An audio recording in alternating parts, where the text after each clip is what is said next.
السلام عليكم. عارف انك ممكن تتحبس 6 شهور لو اتجوزت على مراتك من غير ما تقول لها؟ انت بتتكلم جد؟ طبعا الرجاله هتزعل والستات هتطير من الفرح. كلنا عارفين ومتخيلين ردود افعال الستات في الموضوع ده بالذات عندنا في مصر. والله ما اعرف غير منك دلوقتي. احب اقول لك واقول لك ان القانون المصري وتحديدا الماده 11 مكرر من قانون رقم 25 لسنه 1929 والمعدل بالقانون 100 لسنه 1985 الله اكبر عليك.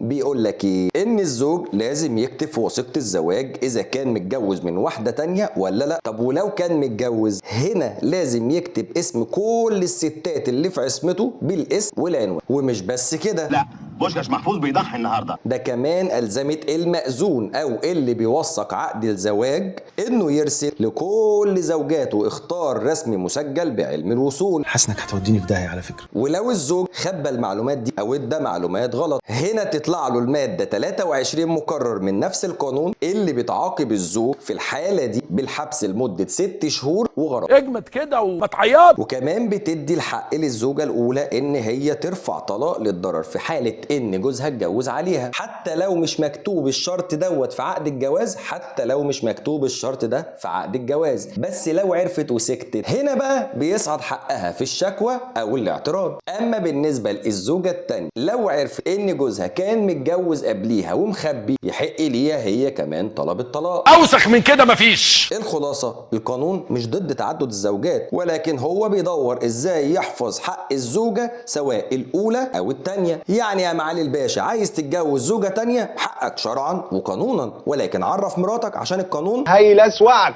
هيلسوعك.